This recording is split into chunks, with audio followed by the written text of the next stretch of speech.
Bonjour à tous et à toutes, une troisième courte vidéo sur les profils atypiques et je vais vous décrire brièvement une situation qui va gêner profondément ces profils et même créer chez eux une grande fatigue. Je prends un exemple, vous entrez, je sais pas, dans un magasin où des clients discutent, bavardent avec celui ou celle qui tient le magasin, la boutique, et ils discutent d'un thème ou d'un autre. Vous, pendant ce temps, vous regardez les articles, vous connaissez bien, par exemple, le vendeur, vous avez sympathisé, ou même vous vous êtes lié d'amitié, et vous avez abordé quelques thèmes qui vous tenaient à cœur avec le vendeur, qui vous a répondu de façon satisfaisante, et il y a là quelqu'un qui a tendance peut-être à s'incruster un petit peu dans la boutique, dans le magasin, et qui intervient par rapport à l'une de vos remarques ou par rapport à une remarque du vendeur ou de la vendeuse ou du propriétaire ou de la propriétaire de la boutique. Eh bien, du genre, si vous parlez, alors je prends cet exemple qui me vient à l'esprit, pas tout à fait par hasard, des eaux, je sais pas, de Vichy-Saint-Thior, vous parlez des eaux de Vichy-Saint-Thior, donc la ville de Saint-Thior, qui est dans l'Allier, pas très loin de Vichy.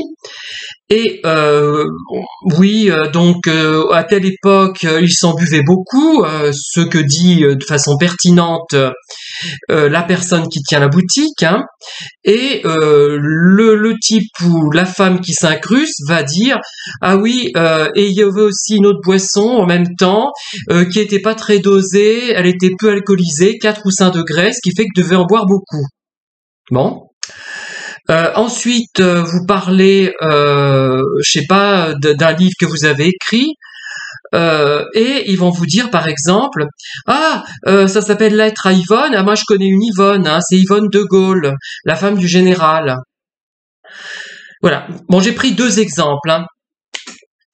Eh bien, ce genre de conversation, ce genre de remarques qui renvoie à des banalités, dans le cas d'Yvonne de Gaulle, moi je trouve que c'est un peu banal. Au lieu de chercher à savoir ce que l'auteur a écrit, ce qu'il a fait, en quoi consiste ce livre, qu'est-ce qu'il contient finalement comme lettre, puisque je prends cet exemple de livre de lettres, on fait une remarque stupide, enfin pas stupide, même pas stupide, anodine, banale, qui renvoie à l'époque du général de Gaulle. Bon, ouais, bof, on a envie de dire bof, voilà.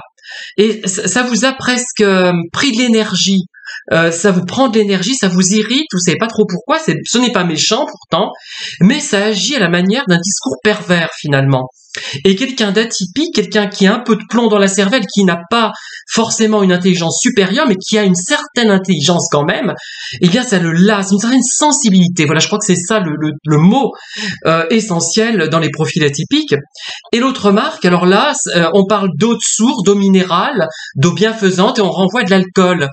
Ça y est, on picole. Voilà, on renvoie toujours vers des sujets triviaux, mais des sujets triviaux idiots. Ou alors, quand on va parler, je sais pas moi, de quelque chose, tiens, une roche branlante. Je pensais à ça. J'avais fait des randonnées par le passé avec un groupe de randonneurs gays d'ailleurs. Ce devait être dans les années 90. La roche branlante, hi hi hi hi hi. Tout de suite, ça faisait ricaner. Au bout d'un moment, moi, ce genre de discours, c'est même pas le côté vulgaire et sexuel qui me gêne, c'est pas ça. C'est le côté banal. Ça n'a aucune originalité. Ça n'apporte rien, ça alourdit la conversation et ça donne l'impression qu'il n'y a pas de vraie communication, de véritable échange. Parce qu'il y a des choses anodines qu'on peut dire, mais qui constituent de vrais échanges humains. Et là, il n'y a rien, il n'y a que des trucs qui renvoient à des choses en dessous de la ceinture, ou alors à l'alcool et le sexe, ou alors à des lieux communs, comme l'histoire d'Yvonne, qui n'apportent rien à l'interlocuteur. Ça meuble la conversation, et je vous assure que pour un profil atypique, quelqu'un donc qui a quand même une certaine intelligence, qui n'est pas un surdoué, mais qui a une certaine intelligence, ça finit par être très lourd. Au début, il ne va pas forcément le prendre mal, parce que s'il y a d'autres choses dans la conversation, il n'y a pas de problème, évidemment. Mais souvent, il n'y a que cela. Ça ne va pas au-delà avec certaines personnes, ça ne va pas au-delà. Eh bien, dans ces cas-là, mieux vaut ne rien dire.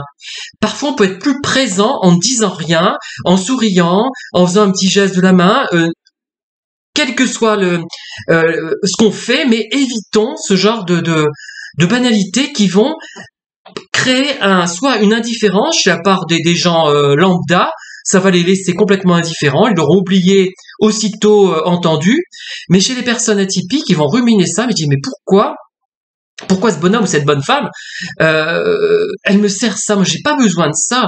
Soit elle me propose un vrai échange, soit elle me propose rien, soit on me dit rien, ça ne m'intéresse pas. Et le pire, c'est que ce genre de discours de propos provient non pas de gens on va dire limités intellectuellement, mais de gens d'une intelligence tout à fait normale, mais qui sont banals, classiques, basiques. Et à la limite, on préfère des gens un peu nigauds, un peu neuneux, comme on dit à Montluçon, je sais pas si on le dit dans votre région, un peu neuneux, un peu, vous voyez, parce que parfois ils sont beaucoup plus intelligents finalement, beaucoup plus originaux, et ils n'énervent pas, ils ne créent pas cet agacement profond parce qu'on a parfois un besoin de communiquer, mais pas de communiquer de façon aussi nigaude. Mais ce qui ne veut pas dire qu'on n'apprécie pas les plaisanteries, même les plaisanteries pas très fournies, pas très élevées, mais pas des choses qui renvoient toujours à des thématiques identiques, alcool, sexe, et de la façon la plus banale qui soit. Voilà, merci de m'avoir écouté, à très bientôt pour de nouvelles vidéos.